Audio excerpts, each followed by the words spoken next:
गीता अध्याय 15 के श्लोक 16-17 में 3 प्रभु बताए हैं। ये 3 प्रभु कौन हैं? किस प्रभु की शरण में जाने के पश्चात जन्म और मरण समाप्त हो सकता है? 3 प्रभुओं में सबसे उत्तम परमात्मा कौन है? कैसा है? उसका क्या नाम है? इन सभी गूढ़ रहस्यों को जानने के लिए अवश्य सुनिए जगत गुरु तत्वदर्शी संत रामपाल जी महाराज के अमृत वचन। धर्मदास जी ने कहा कि प्रभु आगे क्या वार्ता हुई आपकी और काल की? तो परमात्मा ने बताया कि बताता हूं।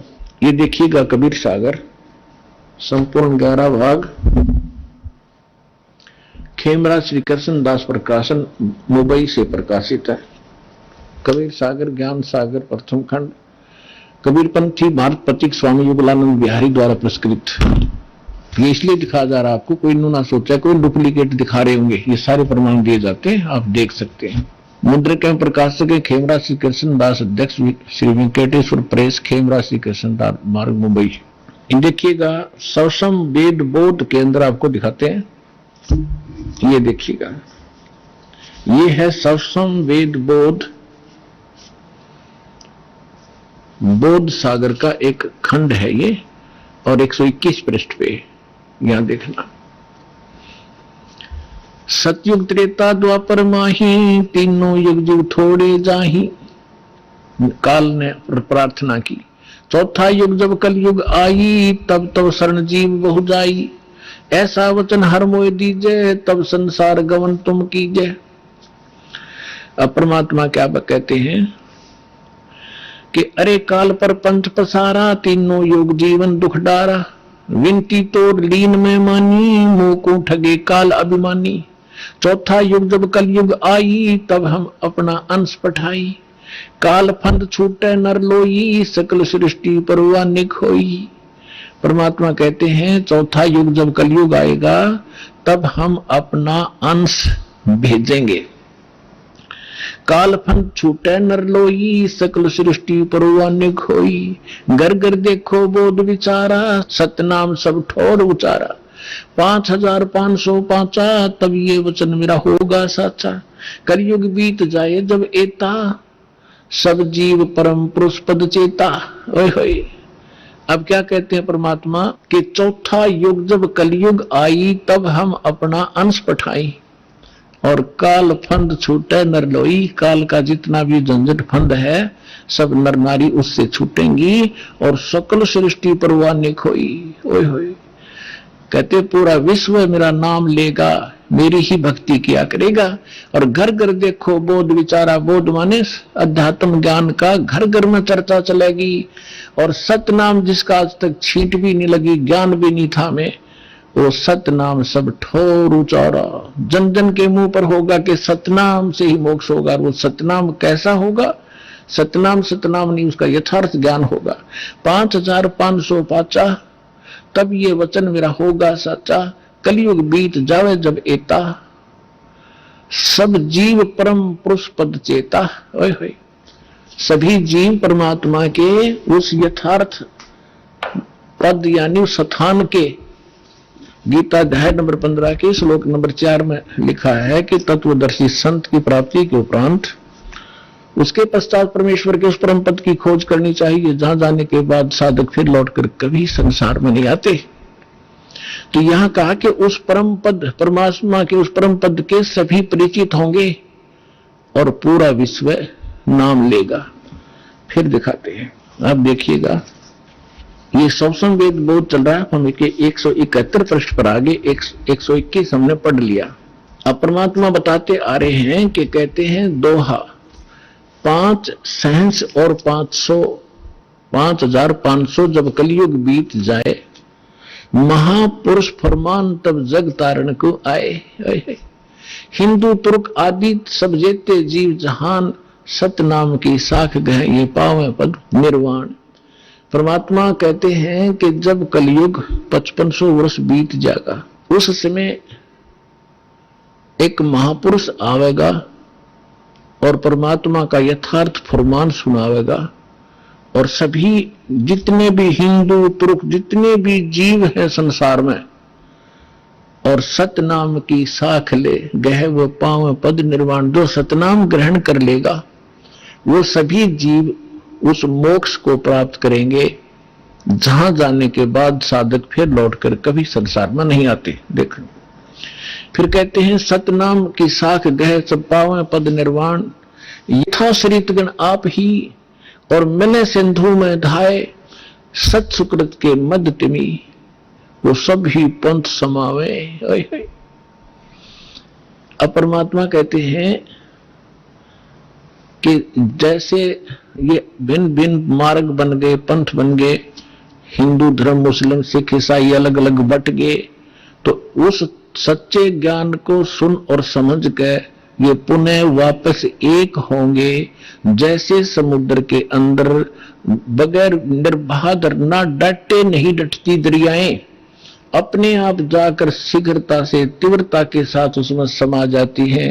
इस ज्ञान से परिचित होकर के सभी मानव अपने अहम और अपनी इन विभाजित सीमाओं को तोड़ के ऐसे जबरदस्ती आवेंगे, कोई रोक नहीं सकेगा। जैसे दरिया को समुद्र में जाने से रोका नहीं जा सकता। देखना यथा शरीतगण, शरीतगण माने दरियाएं, आप ही मिले सिंधु माने समुद्र में, धाय माने दौड़ के सपीडते, और सत सुकृत के मध्य में जो एक पंथ चलाया जाएगा उसमें सभी पंथ समावे। ऐसे जब लग पूर्ण हुए नी ठीके को तिथिवार, कपट चातुरी तब लो और सब संवेद निराधार है। अब क्या बताते हैं कि जब तक वो 5505 नहीं आवेगा कलयुग का, तब तक तो ये मेरी बात निराधार दिखाई देंगी जो सब संवेद में मैंने लिख दी, बोल दी, धर्मदास राव ने लिख दी। और जब वो 5500 वर्ष कलयुग का आवेगा, ठीक ठीक माने निर्धारित समय। पहले ये देसी भाषा हमारे यहाँ की, पहले ये कहा करते कि जैसे कोई पशु ले जाता हमारे घर से, तो मेरे ताऊ जी से पूछा करते थे कि उसने पैसे की कही थी, दिए नहीं, तो वो कहा करते कि उसने अगली ठीक बता दी कार्तिक की पूर्णवासी। ठीक माने आगा दिन धर दिया कि उस दिन ये पैसे दूंगा। तो यहां परमात्मा कहते हैं मैंने यह ठीक रख दी कि 5505 जब कलयुग आएगा उसके बाद पूरे विश्व में ज्ञान फैलेगा और सारा संसार मेरा शेष होगा। मेरी भक्ति करेंगे मेरे बच्चे, मुझे पहचानेंगे और सारे एक होंगे जो भिन्न भिन्न बाटों में बट गए विभागों में। अब क्या बताते हैं, यथा शरीतगण आप ही मिले सिंधु में धाये, सत सुकृत के मध्य में सभी पंथ समाये। जब लग पूर्ण हुए नी ठीकों को तिथि बार, या ठीक का समय नहीं आवेगा, कपट चातुरी तब लग ये लोग और सब संवेद निराधार है। कहते हैं तब तक तो ये सब कपट और चातुरी, आप देख रहे हो कैसे हाहाकार मच रही है, कोई मिलावट कर रहा है, सारा दिन माया के जोड़ में अपना जीवन नाश कर देते हैं। दादे परदादे चले गए हमारे इस पेट के लिए ही, इसी जुगाड़ में जुड़ के और नष्ट हो गए, खत्म हो गए। जो मूल उद्देश्य था वो मनुष्य जीवन का वो कर नहीं पाए। तो यहां बताते हैं कि यह कपट चातुरी और ये बकवाद ये प्राणी तब तक करेगा जब तक यु ज्ञान सामने नहीं आएगा, और फिर ये सब अपने आप स्तब्ध हो जाएंगे कि क्या करें, विष कौन खाएगा, ऐसा विष जो असंख्य जन्म तक भोगना पड़ता है। तो एकदम सब का ब्रेक से लगेंगे। आज देख रहे हो हाहाकार मच रहा है, कोई मंत्रियां मुख्यमंत्रियों के ऊपर आरोप हैं, वो अंदर जा रहे हैं, कोई रिश्वत के अंदर, कोई बकवादों के अंदर। किस लिए? करोड़ रुपये जो अरब रुपये इकट्ठे कर लिए, अरब रुपये, और कल मृत्यु होगी, पशु बन गया, वो के काम आए उस मूर्ख आदमी का। तो बुद्धि हमारी काल के हाथों बिकी पड़ी है और फिर भगवान के हाथ में आ जाएगी। हम विवश होंगे, मजबूर होंगे इसको सोचने के लिए। तो फिर हम तो इसलिए कहते हैं कपट चातुरी तब लग और सब संवेद निराधार, तब तक ये बकवाद करेंगे जब इस ज्ञान की समझ में आ जाएगा। जब देखना क्या होगा, देखिए कि कपट चातुरी तब लग सब संवेद, जब लग पूर्ण होवे नहीं ठीके को तिथिवार, जब तक ये 5500 वर्ष नहीं आएंगे न वो कलयुग के, तब तक त्या कपट चातुरी रहेगी, इनके अंदर बकवाद भरी रहेंगी मेरे बच्चों में। और ये सब संवेदनीय कहेंगे वैसे ही लिख रखा है, ये कहाँ होने वाला है। आगे देखो फिर कहते हैं ए सब ही नारी नर शुद्ध तब, सबके विचार शुद्ध हो जाएंगे, बुराइयों से उल्टे हटेंगे। और जब ठीक का दिन आवंत, ये ठीक है टीका नहीं, वो ठीक का दिन जब आवेगा सभी के हृदय शुद्ध होंगे, बुराइयों से बचेंगे, प्यार से एक दूसरे के साथ रहा करेंगे और कपट चातुरी छोड़ के और शरण कबीर गहनत, कबीर जी की शरण में आवेंगे सब। ये सब अपनी चतुरता छोड़ गए, एक अनेक हो गए पुनः अनेक हो एक, हंस चले सतलोक सब, सभी हंस सतलोक चलेंगे। एक से अनेक हो गए, कोई नारे नारे मजहब धर्म बन गए, ये पुण्य अनेक हो एक, वो सब एक होंगे और हंस चले सतलोक सब, सतनाम की टेक। कहते सतनाम को लेकर सब सतलोक चले जाएंगे। घर घर बोध विचार हो दुर्मति दूर बहाए, और कलयुग में एक हो के सब बरते सहज सुभाए। ओए होए कहते हैं घर घर बोध, मेरे ज्ञान का घर घर चर्चा होगी पुण्यात्माओं। आज ज्ञान गंगा बरवाला आश्रम, सतलोक आश्रम और इस दास का नाम घर घर में चर्चा हो रही है कि Kabir is God, Kabir is God, और घर घर ज्ञान बांटा जा रहा भगवान का। परमात्मा कहते हैं घर घर बोध विचार हो, ये ज्ञान घर घर चलेगा, दुर्मति दूर बहाए, और कलयुग में एक होके, ये लिखण में प्रिंट है गड़बड़ है, सोई और बरते सहज सुभाए। अब तो आप ये दास देख रहा है यहां कैसे दोनों हाथ बच्चे दान कर रहे हैं, इतने अनमोल मिशन को सफल करने में ये कितना सहयोग दे रहे। पहले तो हमारी नीत थी दुनिया को लूटने की, और अब हमारी नीत बन गई लूटने की। कबीर साहब कहते हैं कबीर आप ठगाइए और न ठगिए कोई, आप ठगाए सुख होगा और ठगे दुख होए। अब हमारे भगवान के फार्मूला का पता लगेगा, हम किसी को दुख देंगे तो हमें उससे 1000 गुना दुख भोगना पड़ेगा। असंग जन्मों तक धक्के खाएंगे, कभी उसके गधे बनेंगे, कभी बैल बनेंगे, कभी कुत्ते बनेंगे। क्यों? हम भगवान से मांगेंगे, इस भक्ति से वो हमें रिच कर देगा, भक्ति से भी रिच, और यहाँ के भौतिक जो साधन आवश्यक आपको होंगे वो भी सारे देगा। तो हम क्यों ना उस एक के भिखारी बन जाए, जन जन के साथ बकवाद करें। तो परमात्मा कहते हैं सब नर नारी शुद्ध तब, कति आत्म निर्मल हो जाएगी और बरते सहज सुभा, प्यार से रहा करेंगे, किसी को दुख नहीं देंगे। अपना से कोई अनजानपने में गलती से कोई गलती कर भी ले हमारे साथ, हम नहीं दुख दे सकते उसको। तो यहां कहते हैं घर घर बोध विचार हो, ये चर्चा चला करेगी कैसी गलती ना करना, और दुर्मति दूर बहाए, सबकी दुर्मति दूर चली जाएगी, और कलयुग में एक हो सब बरते सहज सुभा। कहा उग्र का सुंदर हो, हर सब की भवभीर। अब कहते उस संत के द्वारा चलाए गए उस पंथ में, चाहे कोई निकम्मा आदमी हो उग्र, और चाहे कोई बिल्कुल सुंदर हो, वहां कोई भेदभाव नहीं रहेगा, सबको सेट किया जाएगा, सबकी बुराई छुटाई जाएंगी, और वहां सबकी ही भीड़ होगी, यानी बहु संख्या में उसके अनुयायी होंगे। कहा उग्र का सुंदर हो, हर सबकी भवभीर, और सो समान दृष्टि है वो समर्थ सत कबीर। उस पंथ का चलाने वाला ये समझ लेना वो समर्थ कबीर ही होगा, जो सबको समान दृष्टि से व्यवहार करेगा, वह ऊंच नीच नहीं रहेगी। अब जैसे काल ने कहा था कि 12 पंथ करूं मैं साजा, और नाम तुम्हारा ले करूं आवाजा। 12 पंथ नाम जो ले ही सो हमरे मुखान समोई। वो 12 पंथ कौन से हैं? और अनेक उनसे हटकर और अनेक पंथ चलाऊं, या विद जीवों को फरमाऊं, जाओ जुग जीत संसारा, जीव न माने कहा तुम्हारा। अब हम आगे बोध सागर कबीर बानी एक चैप्टर है, देखिएगा ये कबीर बानी एक चैप्टर है, इसमें 12 पंथ चलो सो भेद। यहां लिखा है 12 पंथ काल फुरमाना, कबीर साहब बता रहे हैं, और भूले जीव न जाओ ठिकाना, ताते आगम कह हम बाखा, वन सवारा चुड़ामणि शाखा। पर प्रथम जग में जागो भरमावे, बिना भेद वो ग्रंथ सुरावे, दूसर सुरत गोपाल होई, अक्सर जो जोग दृढ़ावे सोई। अब इसमें काल के द्वारा चलाए गए कबीर साहब के नाम से 12 पंथों की जानकारी है। यहां है पद्य भाग में। अब आपको दिखाते हैं गद्य भाग में। ये देखिएगा, ये है कबीर चरित्र बोध, वो कबीर वाणी थी, ये है कबीर चरित्र बोध इस कबीर सागर के अंदर ही। और ये बोध सागर में 1870 पृष्ठ है, 1870 पृष्ठ। यहां क्या लिखा है? कबीर साहब के पंथों का वृंतांत ये गद्य भाग में है।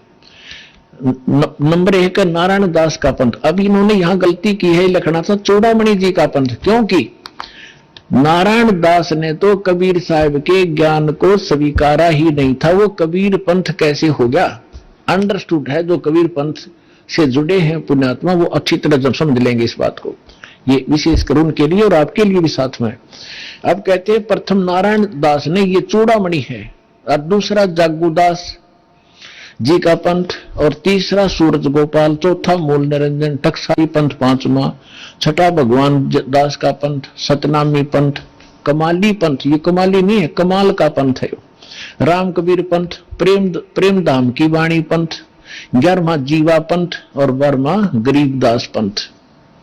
ये 12वां गरीबदास पंथ है, ये विधान रखना। और प्रथम नारायण दास ने, यहाँ चूड़ामणि आगे दिखाऊंगा आपको, वहां शुद्ध, बाकी ठीक है इसमें। अब हम आगे कबीर वाणी पर, कबीर वाणी चैप्टर में हम 136 पर पढ़ रहे हैं। द्वादश पंथ चलो सो भेद।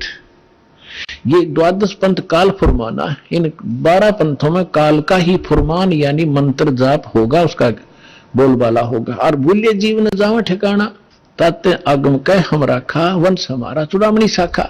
अब यहां इन्होंने फेर बदल कर दिया। यहां बताना था प्रथम तो चूड़ामणि और दूसरा जागू, इन्होंने यहां प्रथम जागू कर दिया, जबकि यहां आप देखिए दूसरा जागू है। यहां देखिए कबीर चरित्र बोध में यहां पर है प्रथम नारायण दास, दूसरा जागू दास है, वहां प्रथम जागू कर दिया इन्होंने। कहते हैं चोर चुरावे तुमबड़ी, हम फिर आगे कबीर वाणी पे हैं। चोर चुरावे तुमबड़ी और वो गड्ढे पानी में, वो गड्ढे हुआ ऊपर आवे ना, सच्चाई छानी ना। इन्होंने यहां गड़बड़ करना चाहा, नारायण दास को कबीर पंथ में जोड़ना चाहा, उसने स्वीकार ही नहीं किया था। तो चूड़ामणि से चला है एक पंथ जो दामाखेड़ा तक पहुंचा है, उससे हटकर फिर अन्य ये न्यारे पंथ और चलाए हैं नकलियों ने, काल के दूतों ने। ये देखिएगा, इसमें कुछ एक अच्छे हंस हैं, जैसे गरीबदास जी जैसे महापुरुष, वो परमात्मा ने भेजे थे अपना ज्ञान बताने के लिए। ये देखिएगा, द्वादश पंथ काल फुरमाना, भूले जीव न जाओ ठिकाना, ताते आगम कह हम राखा, और वंश हमारा चूड़ामणि शाखा। यानी यह लिखना था प्रथम चूड़ामणि, दूसरा जागू दास, फिर तीसरा सूरत गोपाल होना चाहिए, और चौथा मूल निरंजन वाणी, और 5वां टकसार पंथ, फिर सारा जीवा पंथ, फिर सतनामी पंथ, ये सारे वही के राम कबीर पंथ, ये सारा परम धाम की वाणी पंथ। अब यहां से स्टार्ट होता है 12वां। कहते हैं संवत 1774 है, गलती से 75 प्रिंट हुआ है। सोई तादन प्रेम प्रगटे जग सोई, ये 75 नहीं 74 है। आदरणीय गरीब, ये 12वां पंथ गरीबदास जी का उधर गद्य भाग में आपके रूबरू हो ही गा कि गरीबदास पंथ है। तो ये गरीबदास साहिब जी का जन्म गांव चुडानी, जिला जज्जर, हरियाणा के अंदर उनका जन्म संवत 1774 में हुआ था। ये गलती से 75 प्रिंट है। तो यहां कहा है कि संवत 1774 जब आवेगा तो जग में प्रेम प्रकट होगा, यानी वो मेरी महिमा की कुछ वाणी, मेरा ज्ञान पुण्य बतावेगा। परमात्मा ने पता था कि जब काल के दूत कबीर पंथ में घुसेंगे तो मेरी वाणी में भी गड़बड़ करेंगे। वह कबीर पंथ में काफी कबीर सागर में फेर बदल कर रखे अपने हिसाब से। तो उसको उसकी पुनर्वर्ती के लिए, उसकी पूर्ति के लिए परमात्मा ने अपनी प्यारी आत्मा गरीबदास जी जो 12वें पंथ वाले थे, उसके माध्यम से यथार्थ ज्ञान बुलवा रखा है पूरी डिटेल के साथ। इतना मोटा ग्रंथ है जिसका हम पाठ करते हैं। अब देखिएगा, अब परमात्मा बता रहे हैं कि संवत 1775 हुई, 75 होना चाहिए, और ता दिन प्रेम प्रगटा जग सही। अब क्या बताते हैं, आज्ञा रह प्रेम बोध लावे, कोली चमार सबके घर खाओ, यानी वो भेदभाव को कम करेंगे। तो गरीबदास जी के शिष्य सभी जाति के लोग बनने लगे थे। देखिएगा फिर क्या बताया कि बर में पंथ वाले साख हमारी ले जीव समझावें, असंख्य जन्म वो ठोड़ नहीं पावे। हाय हाय। फिर कहा है कि बर में पंथ प्रगट हो बानी, और शब्द हमारे की निर्णय ठानी, कि बर में पंथ गरीबदास जी, गरीबदास वाले पंथ यानी गरीबदास जी के द्वारा मेरी महिमा की वाणी फिर से प्रकट होगी, पूरी डिटेल के साथ बताई जाएगी। और जो उस बर में पंथ वाले भी होंगे गरीबदास पंथ के, इंक्लूडिंग गरीबदास पंथ, इंक्लूडिंग ये 11 और कबीर पंथ, ये सभी कहते शब्द हमारे का निर्णय ठानी, मेरी वाणी का अर्थ लगाना चाहेंगे लेकिन अनर्थ ही करेंगे। और कहते हैं अस्थिर घर का मर्म नहीं पाओ, ये 12 पंथ हमी को ध्यावे। ये 12 के 12 पंथ सभी कहते हैं हमारा मूल कबीर साहब है, नाम जपते हैं सभी काल के। तो देखिएगा बर में पंथ प्रगट हो बानी, और शब्द हमारे का की निर्णय ठानी, हमारी वाणी का निर्णय करेंगे पर कर नहीं पाएंगे ढंग से उसका निर्णय। अस्थिर घर का मर्म न पावे, यानी सतलोक नहीं जा सकते, ये 12 पंथ हमी को ध्यावे। बर में पंथ पर हम ही चल आवे। ओए होए, कबीर साहब ने कहा कि गरीबदास वाले पंथ में हम ही चलकर आवेंगे, सब पंथों को मिटा के एक पंथ चलावेंगे। बोलो सतगुरुदेव।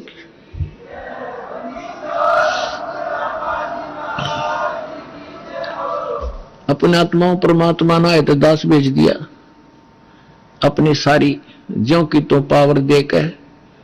अब देखना, आप देख रहे हो कैसे रोशनी हो रही है सच्चे ज्ञान की, पूरे विश्व में फैल रहा है, इंटरनेट के माध्यम से, टीवी के माध्यम से, और वैसे भक्तों के माध्यम से, और बुकों के माध्यम से, सीडी डीवीडी के माध्यम से तैल का मचा रखा दाता ने अपने बच्चों के लिए, ताकि ये शीघ्र पहचाने मुझे और अपना मूल काम करें जिसको भूले बैठे हैं। अब देखो क्या बताते हैं कि बर में पंथ प्रगट हो बाणी, साख हमारे लिए जीव समझावें, असंग जन्म ये ठोड़ नहीं पावे। बर में पंथ प्रगट हो बाणी, शब्द हमारे की निर्णय ठानी, अस्थिर घर का मर्म नहीं पावे, 12 पंथ हम ही को ध्यावे। बर में पंथ हम ही चलकर आवे, कबीर साहब कहते हैं मैं खुद आऊंगा, और सब पंथ मिटा के एक पंथ चलावे। फिर कहते प्रथम चरण कलयुग निर्याना, तब मैं घर मांडो में दाना। यहां परमात्मा ने कमाल कर दिया है कि प्रथम चरण कलयुग का वो होगा जो मगर के अंदर में एक लीला करूंगा और वहां से सह शरीर जाऊंगा। तो लीला वो मालिक ने प्रथम चरण में की। अब ये बीचली पीढ़ी अब चली है, जब 5500 कलयुग बीत गया, 1997 में 5505 कलयुग पूरा हो जाता। आपको बहुत बार डिटेल बताई है कैलकुलेट करके। अब के आगे क्या बताया है कि 5505 तब ये वचन मेरा होगा साचा। फिर कहा है कि धर्मदास मरी लाख दोहाई, ये मूल शब्द बाहर ना जाए, ये बाहर ना जाई, मूल ज्ञान है यो। पवित्र ज्ञान तुम जग में भाखो बताओ, लेकिन मूल ज्ञान तुम गुप्त ही राखो। गोई माने गुप्त। मूल ज्ञान जो बाहर पढ़ी बिचली पीढ़ी, वंश हंस नितर ही। 33 अरब ज्ञान हम बाखा, और मूल ज्ञान हमने गुप्त ही रखा। मूल ज्ञान तुम तब लग छुपाई, जब लग 12 पंथ मिट जाई। तो पुण्यात्मा ईब मिट गए सारे पंथ, ये सत्कर मान लियो। अब देखिएगा फिर एक और रहस्य दिखाते हैं आपको। कबीर वाणी चल रही है, इसमें 134 पृष्ठ पर आगे हम 136 और 37 पढ़ लिया। यहां पर है उन 13 पंथों, 13 की 13 वैरायटी लिखी है, 13 के 13 परमात्मा के अंश वंश। वैसे तो परमात्मा के सारे अंश हैं, चाहे वो काल का फंस रहे हैं, काल के पाले में खड़े हैं। वो 12 नकली जो व्यक्ति आए थे वो बच्चे भगवान के ही थे। लेकिन अब ये क्या बता रहे हैं देखिएगा कि इसमें प्रथम वंश उत्तम, ये चूड़ामणि है। दूसरा ये जागू जुगू है, ये तीसरा अहंकारी प्रचंड, चौथा वंश बेरहे, पांचवा वंश निंद्रा, छठा वंश उदास, सातवां वंश ज्ञान चुतराई, ये सतनामी पंथ वगैरह सारे टकसारी पंथ, और आठवें द्वादश पंथ विरोध, नौवां वंश पंथ पूजा, 10वां वंश प्रकाश, 11वां वंश प्रगट पसारा और 12वें वंश प्रगट हो उजियारा। 12वां गरीबदास जी का। अब क्या कहा परमात्मा ने कि 12वां जो वंश आवेगा गरीबदास जी, उसके द्वारा मेरी वाणी का, मेरी महिमा का कुछ थोड़ा थोड़ा उजियारा सा होएगा, क्लियर नहीं होगा उससे। अब देखो 12वें वंश प्रगट हो उजियारा और 13वां वंश ये दास आपके सामने बैठा है, मिटे सकल अंधियारा। ओए होए, और एकता एती दगा काल की समाई, फिर भी तत् बिंदु की टेक रह जाई। ओए होए होए, फिर भी कहते हैं इतनी दगा करेगा काल, फिर भी मेरा तत्व ज्ञान की टेक रह जाएगी, वो समाप्त नहीं कर पाओगा। अपने आत्माओं आपके रूबरू हो गया। परमात्मा ने कहा है कि कलयुग जो 5505 बीत जाएगा, तब मैं आऊंगा और एक पंथ चलाऊंगा और पूरा विश्व एक हो जाएगा, मेरा ही गुणगान करेगा, सबका मोक्ष होगा। ये तो परमात्मा ने निर्धारित कर दिया 600 वर्ष पहले। अब उसकी सहयोगी अन्य बहुत से महापुरुषों ने फिर इसका समर्थन किया है, परमात्मा से प्राप्त छोटी मोटी दिव्य दृष्टि लेकर के। अब जैसे पहले आपको दिखाते हैं, एक जय गुरुदेव पंथ का महापुरुष हुए थे श्री तुलसीदास जी, जो मथुरा में इन्होंने एक अलग से पंथ बना रखा है और नाम बदल रखा है, क्रिया सारी वही है जो राधा स्वामी व आगरा वालों की, 500 नाम ऐसे कान बंद कर ये अटपट करना। लेकिन वो पुण्यात्मा था, परमात्मा का प्यारा बच्चा, किसी जन्म अच्छी भक्ति कर रखी थी, उसकी पुण्य कर्मों की से बैटरी चार्ज थी। उसने 1971 में एक भविष्यवाणी करी थी कि एक महापुरुष जो पूरे विश्व को सच्चा ज्ञान देगा, सारा संसार उसका आदर करेगा, वो प्रगट हो चुका है। अब आपको उनकी शब्दों में सुनाऊंगा, अच्छा लगेगा। देखिए, जय गुरुदेव की अमर वाणी, भाग 2। ये कहां से छपी है देखिएगा। ये है श्री तुलसीदास जी, अब तो चले गए, जाए न जाना था। जय गुरुदेव की अमर वाणी, शाकाहारी सदाचारी बाल संघ से संकलित, प्रकाशक दिव्या शर्मा, 88 साकेत कॉलोनी, मथुरा, उत्तर प्रदेश। और मूल्य इतने, मुद्रक है अर्जेंट प्रिंटर्स, पुराना बस स्टैंड, मथुरा, उत्तर प्रदेश। ये है वो महापुरुष। अब इसके चिल्ले क्या कहते हैं, विश्व को शांति अभी नीचे मिलेगी जब तक ये यहां रहे, डूणा नाश हो गया विश्व का, शांति नाम की चीज नहीं। अब आपको दिखाते हैं, इसके 58 पृष्ठ पर ले चलते हैं। 59 पृष्ठ पर देखिएगा, 59 पृष्ठ है, 59। और ये 28 अगस्त 1971 को साकारी पत्रिका में छपा। उस दिन इसने बोली है वाणी, क्या कहा है कि महापुरुष का जन्म भारतवर्ष के एक छोटे से गांव में हो चुका है। उस महापुरुष का जन्म भारतवर्ष के एक छोटे से गांव में हो चुका है और वह व्यक्ति मानव इतिहास का सबसे महत्वपूर्ण व्यक्ति बनेगा। उसे जनता का इतना बड़ा समर्थन प्राप्त होगा कि आज तक किसी को नहीं मिला है।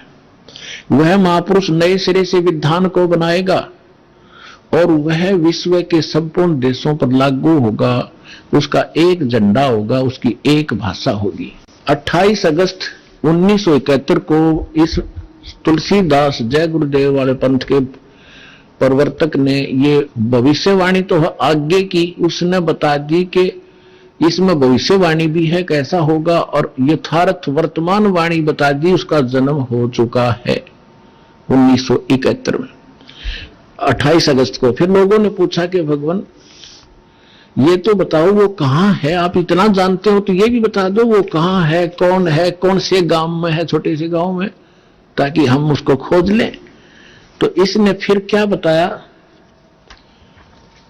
इसने 8 अगस्त 1971 को फिर से बताया, संकेत किया। देखिएगा इसी के 50 नंबर पृष्ठ पर, यही वो पुस्तक है जय गुरुदेव की अमर वाणी भाग 2, इसके 50 पृष्ठ पे 7 सितंबर 1971 को इसने भविष्यवाणी की।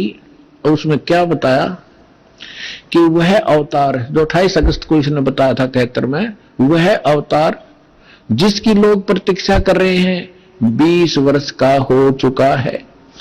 पुण्यात्माओं, इस दास का जन्म 8 सितंबर 1951 को हुआ और ये दास 7 सितंबर 1971 को पूरा 20 वर्ष का हो चुका था। ये देखिएगा, वह अवतार जिसकी लोग प्रतीक्षा कर रहे हैं 20 वर्ष का हो चुका है। यदि उसका पता बता दूं तो लोग पीछे पड़ जाएंगे। अभी ऊपर से आदेश बताने के लिए नहीं हो रहा है। मैं समय का इंतजार कर रहा हूं और सभी महात्माओं ने समय का इंतजार किया है। समय आते ही सबको सब कुछ मालूम हो जाएगा। ये 7 सितंबर 1971 को उसने भविष्यवाणी की। इस दास ने 2012 में एक, जैसा कि मीडिया में उनके भी प्रवचन लिए, हमारे भी लिए, दास ने इस वाणी को पढ़कर एक सत्संग किया था कि यदि इस तुलसीदास जी की आज बैटरी चार्ज हो, 1971 में इसकी बैटरी चार्ज थी, इसकी दिव्य दृष्टि काम कर रही थी, पुण्य इसके पास बहुत से ढेर सारे थे, इसने उनका नाश कर लिया गलत साधना करके। जैसे इन्वर्टर की बैटरी में पहले से संग्रह की हुई एनर्जी जब तक चलेगी वो चलेगी, यदि चार्जर नहीं लग रहा तो भी चलेगी, लेकिन वो एकदम खत्म होगी यदि चार्जर फिर नहीं लगाता, यानी सत साधना नहीं की। यही दशा इस महापुरुष की हुई। ये पुण्यात्मा था, इसने 1971 में इसकी दूरदृष्टि काम करे थी। इसने बिन की बिन बता दी कि वो महापुरुष, उसका जन्म हो चुका है और 7 सितंबर 1971 को 20 वर्ष का हो चुका है। लेकिन दास ने कहा कि यदि आज इसकी दिव्य दृष्टि काम करती है तो तुलसीदास जी बता दे अपने शिष्यों को कि जिसके बारे में मैंने 7 सितंबर 1971 को भविष्यवाणी की थी वो बरुवाला में आ रहा है, चले जाओ।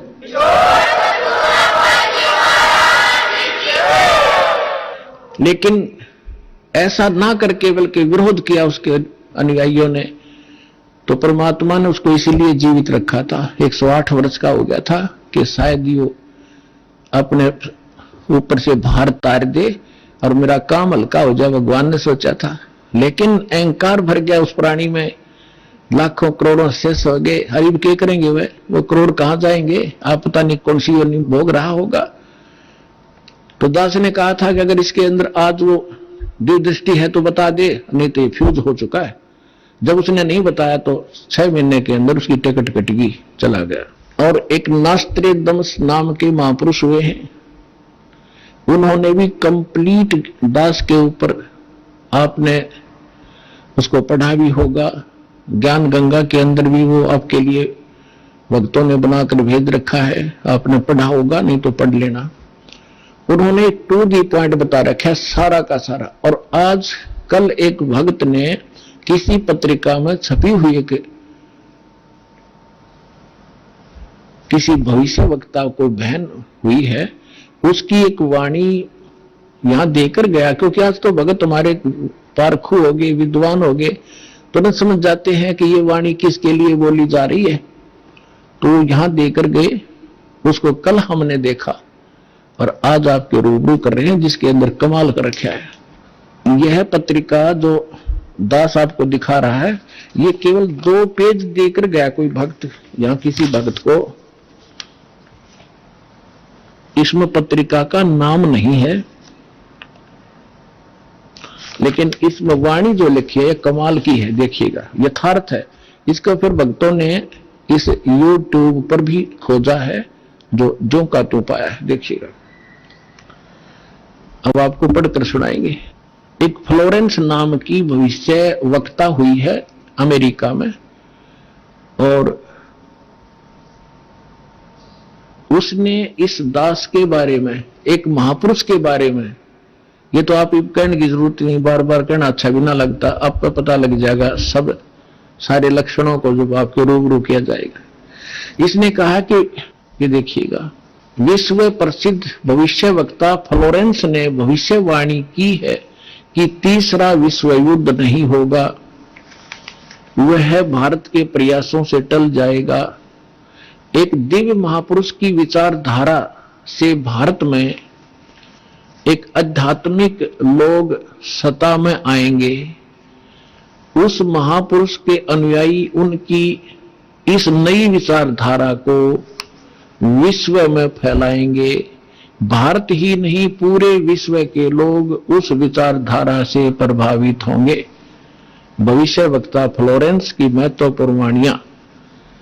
अब देखिए, ये है वो, पूरा देखना एक बार, ये है वो बहन जिसका फोटो है, ये चित्र बना है इस पत्रिका के अंदर। ये वो बहन खड़ी है, जैसे एक फिलोसफर की तरह इनकी दृष्टि स्पष्ट दिखाई दे रही है। अब इसके हम आगे और पढ़ेंगे तो आनंद घना होगा। इसके हमने फोटो स्टेट कर रखी है, इसमें निशान लगा रखी है, इसमें कुछ उभरे हुए अक्षर है, अच्छे पढ़े जाएंगे। देखिए, इसमें ज्यादा ना पढ़ के हम अपने काम का पढ़ेंगे। वो हमने 53 पर पढ़ा था, ये हमने 53 पृष्ठ है इसका, इस पर पढ़ा था। ये यहाँ 53 पृष्ठ है, यहां देखा था 53 पृष्ठ पे। और अब हम यहां पढ़ेंगे 54 पृष्ठ पे। ये 54 पृष्ठ है। अब देखिएगा यहां क्या लिखा है। पहले उसने बताया कि इस प्रकार बहुत सी भविष्यवाणियां इसकी, इराक के राष्ट्रपति सद्दाम हुसैन ने अमेरिका से युद्ध किया, इस प्रकार की बहुत सी खतरा मंडला रहा था, टल गया। फ्लोरेंस की इतनी भविष्यवाणियां सच साबित हुई हैं कि कोई उनकी भविष्यवाणियों पर शक तक नहीं कर सकता। वैज्ञानिक भी उनकी भविष्यवाणियों के सच होने से आश्चर्यचकित हैं। फ्लोरेंस ने अपनी भविष्यवाणी में कई बार भारत का जिक्र किया है। The fall of sensational culture नाम की अपनी पुस्तक में उन्होंने लिखा है, सन 2000 आते आते प्राकृतिक संतुलन भयावह रूप से बिगड़ेगा, यानी लोगों में दुराचार, रिश्वतखोर, हाहाकार, बेईमाना घर कर जाएगा। लोगों में आक्रोश का भावना प्रबल होगी, दुराचार पराकाष्ठा पर होगा। पश्चिम देशों के विलासितापूर्ण जीवन जीने वालों में निराशा, बेचैनी और अशांति होगी। अतृप्त अभिलाषाएं और जोर पकड़ेंगी, जिससे उनकी अपनी कटुता बढ़ेगी। चारों ओर हिंसा और बर्बरता का वातावरण होगा। गरीब संपन्न व्यक्तियों की संपत्ति छीनेंगे, ऐसा वातावरण होगा और चारों ओर हाहाकार मच जाएगा। अब देखो, अब ये भविष्य वक्ता कह रही है कि अगर वो संत ना आता तो ऐसी दशा भारत की हो जाती, लोग एक दूसरे ने लूटने लग जाते। अब इसने तुरंत फिर क्या कहा कि उस संत की विचारधारा से वो घातक माहौल टल जाएगा। देखिए, ऐसा वातावरण होगा और चारों ओर हाहाकार मच जाएगा। ऐसा हाहाकार मच जाएगा, लेकिन भारत से उठने वाली एक नई विचारधारा, लेकिन भारत से उठने वाली एक नई विचारधारा इस घातक वातावरण को समाप्त कर देगी। वह विचारधारा वैज्ञानिक दृष्टि से लोगों में सामंजस्य और आपसी भाईचारा और भाईचारे का महत्व समझाएगी। वह यह भी समझाएगी कि धर्म और विज्ञान में आपस में विरोध नहीं है। आध्यात्मिकता की उच्चता और भौतिकता का खोखलापन सबके सामने उजागर करेगी। अपने आत्माओं, ये तो चलो इन भविष्य वक्ताओं का तो इतना काम समझ लो आप, जैसे परमात्मा ने विद्वान बना दिया, पृथ्वी और सूरज बना दिए, सब नक्षत्र बना दिए, और अपने आप निर्धारित है कि इस समय 6:20 पर सूर्य उदय होगा। अगर कोई खगोल भगोल का ज्ञाता अब बता दे कि फलानी तारीख को 6:20 पर सूर्य उदय होगा, वो ना बताता तो भी उसी समय होना ही था वो, क्योंकि उस परमात्मा ने वो निर्धारित सिस्टम बना ही रखा है। तो ये ना बताते तो भी परमात्मा ने पहले बोल ही रखा है, निर्धारित दिन ठीक धर रखा है, वो तो ये होना ही होना था। ये बता रहे हैं तो आपके लिए और ज्यादा गोल्डन चांस है। सभी पुण्यात्माओं ने देर नहीं करनी चाहिए। महापुरुष बार बार कोई झूठ बोल रहे हैं, परमात्मा ने कहा, सब संत कहें, और ये भविष्य वक्ता बताने लाग रहे जो इस देश से भी संबंधित नहीं थे, और फिर भी नहीं समझोगे तो कति बालक हो तुम, तो बुद्धि ही नहीं दी फिर आपको।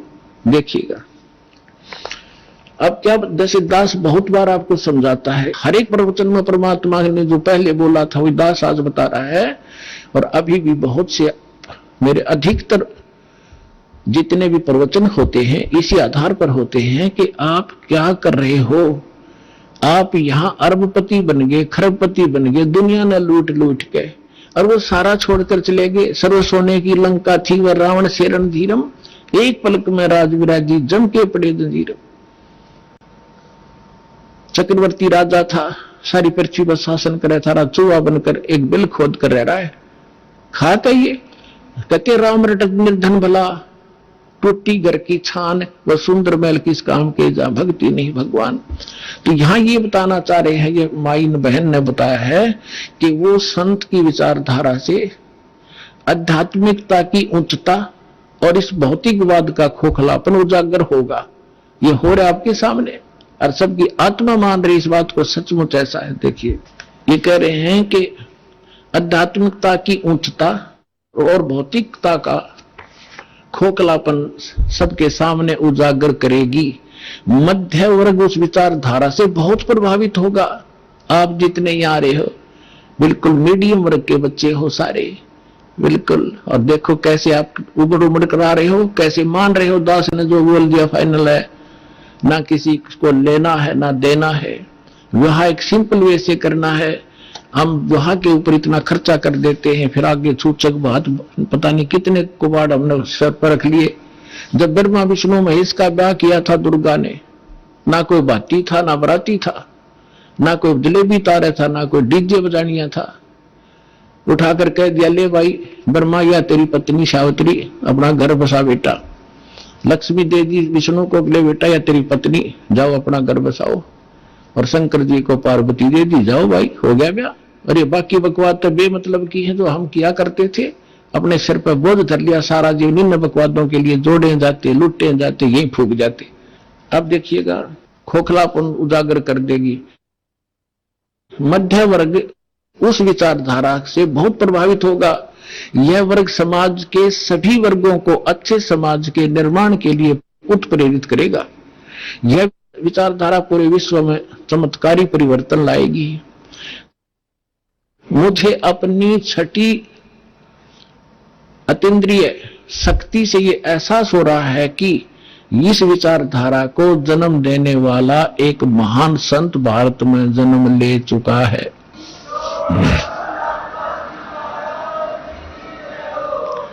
ये देखिएगा यहां लिखा है कि एक पत्रकार ने 1964 में फ्लोरेंस से पूछा था और 1980 की शुरुआत तक व्यापक उथल-पुथल 80-89 के बाद ऐसे भूकंप आएंगे कि न्यू जर्सी का कुछ हिस्सा तथा यूरोप और एशिया के कई देशों के स्थानों पर भूकंप से विदीर्ण हो जाएंगे, कुछ जलमग्न हो जाएंगे। तृतीय विश्व युद्ध का आतंक सबके दिमाग में बैठ जाएगा।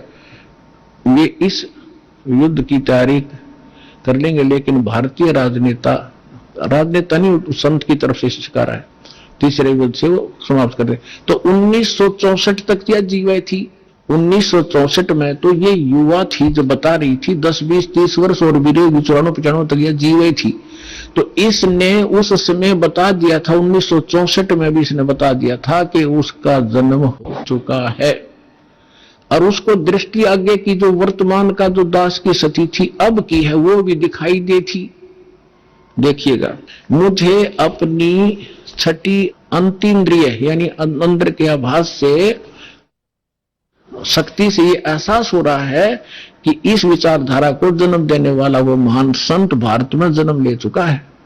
उस संत के ओजस्वी व्यक्तित्व का प्रभाव सबको चमत्कृत करेगा।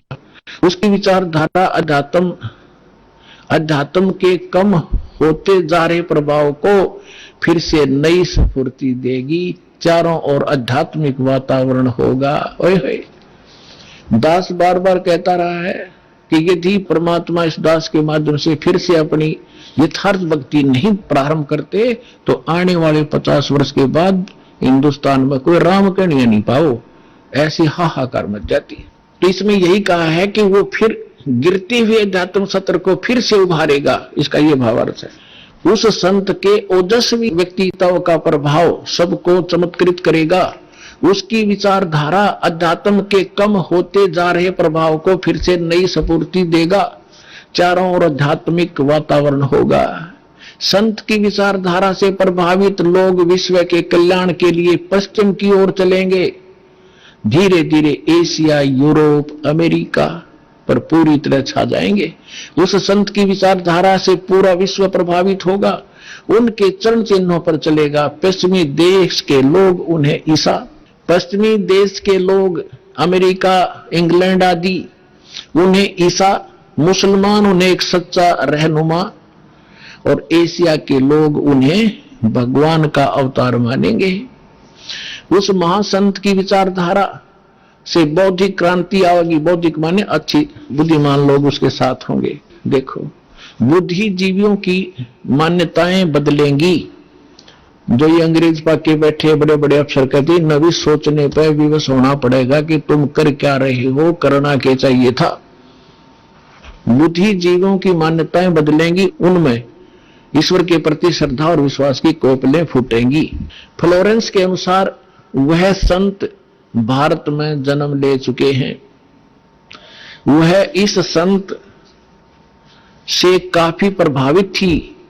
अपनी एक दूसरी पुस्तक golden light of new era में भी उन्होंने लिखा है कि जब मैं ध्यान लगाती हूं तो अक्सर एक संत को देखती हूं, गौर वर्ण के यानी गोरे वर्ण के। उस संत के ललाट पर गजब के तेज होता है, उनके ललाट पर आकाश से एक नक्षत्र के प्रकाश की किरणें निरंतर बरसती रहती हैं।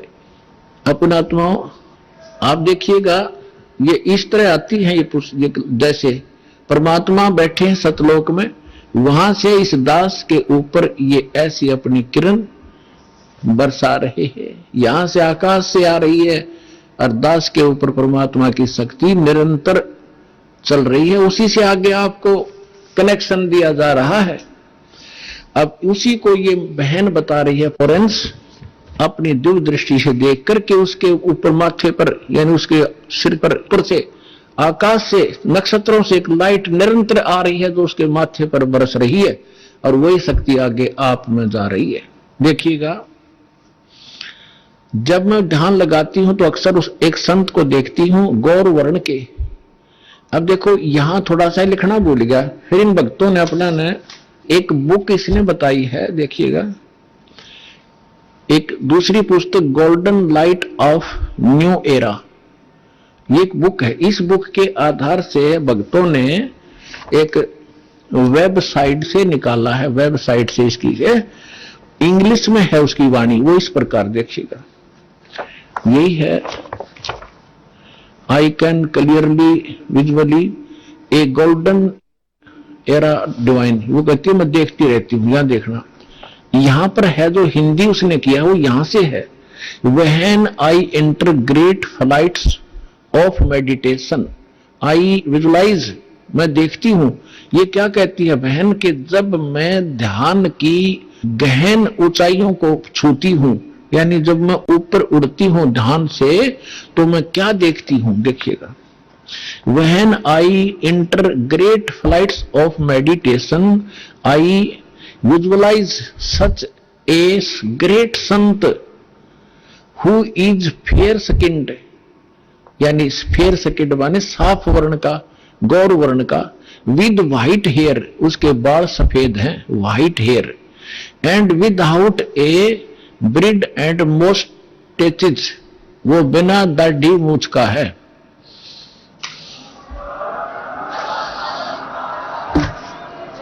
और उसके सफेद बाल हैं। दास की इस एज को वो उस समय देख रही थी कि उस समय वो डूंडा ठावेगा। अब उसी का अंश इसने यहां थोड़ा सा कम अनुवाद कर पाया, ये भूल गया होगा। इसने अपनी दूसरी पुस्तक golden light of new era में भी लिखा है, जब मैं ध्यान लगाती हूं तो अक्सर एक संत को देखती हूं, गौर वर्ण के, आगे लिखना भूल गया, सफेद बाल थे, बिना दाढ़ी मूछ का। अब दरअसल क्या है कि ये कोई पत्रकार ने उस वाणी को, उसकी बोली हुई को अपने ढंग से चित्रार्थ किया है। तो इन लोगों का दृष्टिकोण था किसी और संत पे कि वो हो सकता है।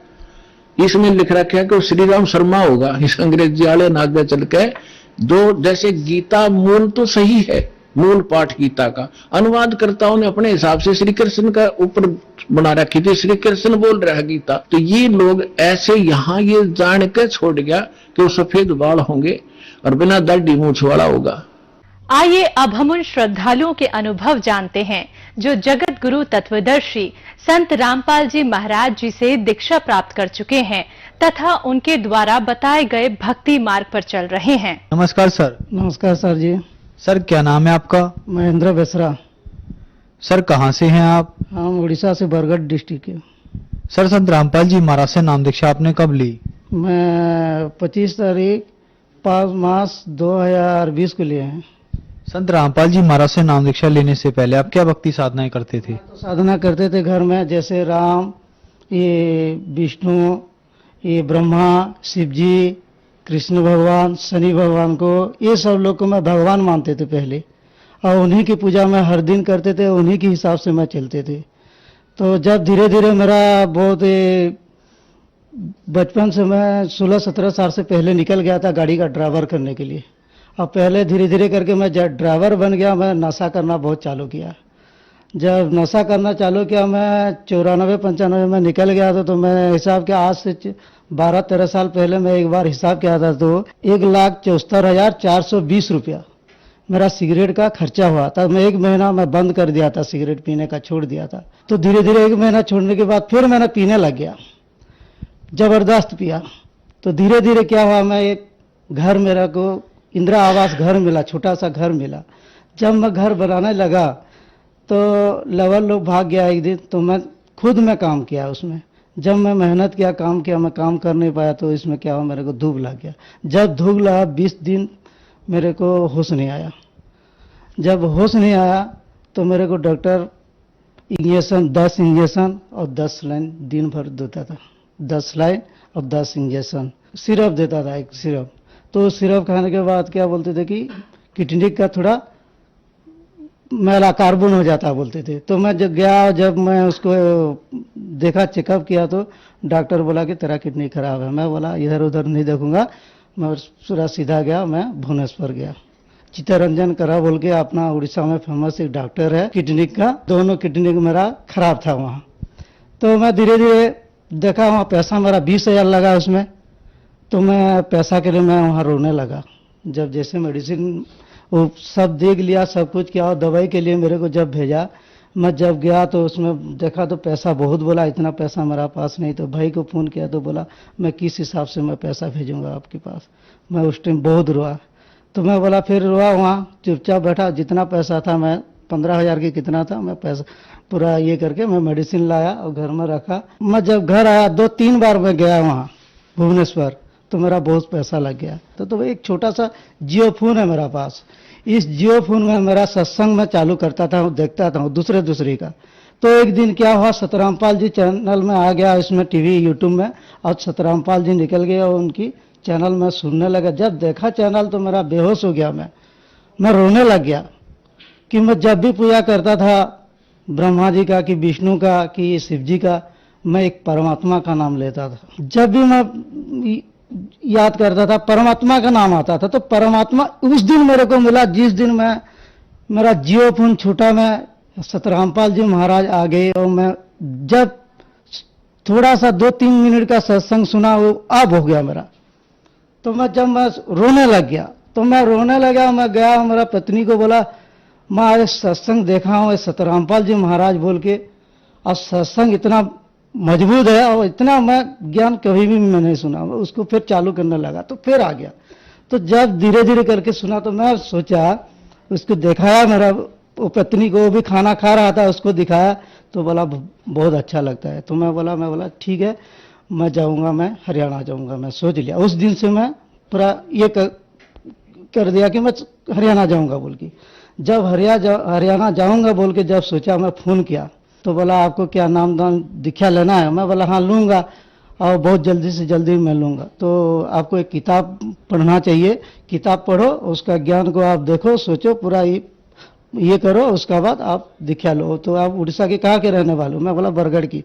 ठीक है, आपका संबलपुर में है, आपका नाम दाम सेंटर है उड़ीसा में। तो मैं बोला ठीक है, आप पता एड्रेस दीजिए। तो बोला ठीक है। जब एड्रेस दे दिया तो संबलपुर का दिया मेरे को। मैं सतरामपाल जी महाराज से ऑनलाइन से नामदान दीक्षा ली। सर, आपके बताए अनुसार आप पे बहुत ज्यादा दुख थे, आप बहुत ज्यादा दुखी थे, तो क्या संत रामपाल जी महाराज से ऑनलाइन नाम दीक्षा लेने के बाद आपको लाभ हुए? हाँ जी सर, सुनिए, मेरा राइट साइड में यहाँ एक तो 3 गोला की इतना बड़ा साइज का हार्ड जैसा टाइट लगता है इसमें। यहाँ भी अभी भी है, और अभी भी ऐसे हाथ मारोगी तो पता चलता है। इतना बड़ा मेरे उंगली से ऊपर का जितना है, इतना 3-4 मेरे ये साइड में है। तो मैं डॉक्टर को मैं पूछा तो बोला ये तुम्हारा कैंसर हो सकता है बोला। तो मैं बोला कैंसर हो सकता है? साला पहले तो एक बार मेरा किडनी का खराब हो गया, दूसरा बार हार्ट का आ गया, अभी तीसरा बार यहाँ मेरा गोला 3-4 निकल गया। और डॉक्टर को मैं पूछा तो कैंसर होने लगेगा, तेरे को कैंसर हो गया बोला। मैं बहुत घबरा गया, मेरा 2 बच्चा भी है। और मैं सोचा बचपन से मैं घर से निकल गया था, ड्राइवरी किया, बहुत कुछ खराब भी किया, बहुत कुछ अच्छा भी किया। अच्छा भी किया हूँ, बहुत अच्छा किया हूँ, लेकिन इतना अच्छा नहीं किया हूँ कि संसार में कुछ बहुत अच्छा नहीं किया हूँ। तो ये 3 निकल गया, तो मैं ऐसे हाथ मारता हूँ तो मेरे अभी भी वो है, तीनों है। संत रामपाल जी महाराज दीक्षा लिया हूँ जब जिस दिन से, उसी दिन से मेरा ये मेरा दर्द हो, तीनों जो है बड़ा साइज का, ये भी दर्द पूरा बंद हो गया। और मैं सोचता हूँ कि और कभी डॉक्टर के पास नहीं जाऊंगा, कि और डॉक्टर का दवाई नहीं खाऊंगा। परमात्मा से जितना दिन जीवित रहूंगा, इतना दिन तक मैं परमात्मा की सेवा करूंगा और परमात्मा को मान के मैं चलूंगा। देखिए ये मेरा किडनी का है, 2 किडनी खराब हो गया था, और डॉक्टर बोला कि इसको जो बहुत इलाज करना पड़ेगा, पैसा खर्चा होगा पड़ेगा। तो मैं उसको नहीं खाया, मैं छोड़ दिया हूँ। जिस दिन सतरामपाल जी महाराज से शरण में गया हूँ, मैं अच्छा हो गया हूँ। ये मेरा हार्ट का है, जब सांस लेने में मेरे को बहुत दिक्कत होता था, और मैं परमात्मा की शरण में गया, सतरामपाल जी महाराज की, और जब दीक्षा ली उसी दिन से मैं दवाई खाना छोड़ दिया हूँ। आज मैं शरण में गया तो मैं दवाई और नहीं खाता हूँ। डॉक्टर ने बोला कि पैसा खर्चा होगा आपको और ऑपरेशन कराना पड़ेगा। मैं तो कहाँ से कराऊंगा, गरीब आदमी, इतना पैसा मेरे को कहाँ से आएगा। मैं तो ड्राइवर की काम करता था, मेरा साल भर मेरा छुट्टी हो जाता था ये बीमारी की वजह से। इतना पैसा मैं कहाँ से लाऊंगा बोल के मैं बहुत चिंतित में था। जिस दिन परमात्मा की शरण में आया, सतरामपाल जी महाराज की दीक्षा ली, उसी दिन से मैं दवाई खाना छोड़ दिया हूँ। सर, संत रामपाल जी महाराज से नाम दीक्षा लेने के बाद आपको बहुत सारे लाभ प्राप्त हुए। जो दर्शक आज आपको टीवी पर देख रहे हैं और वो परेशान है, खास करके अपने राज्य उड़ीसा वाले लोगों को आप क्या कहना चाहेंगे? सतरामपाल जी महाराज की विभिन्न चैनल में सत्संग आता है, और उसकी नीचे में एक पट्टी में नंबर आता है, और उसी नंबर में फ़ोन करेगा तो बरवाला आश्रम लगता है। और वहाँ जब फ़ोन में बात करोगे, कांटेक्ट करोगे तो नंबर मिलता है। अपना उड़ीसा में संबलपुर का भी आता है, नामदान सेंटर का नंबर, और भवानीपन्ना का भी आता है। और उसी नंबर में जब फ़ोन करोगे तो उस नंबर में नामदान का सब दीक्षा बता के उसे बुक ऑर्डर करके आप दीक्षा ले सकते हैं। धन्यवाद सर। सत साहब जी।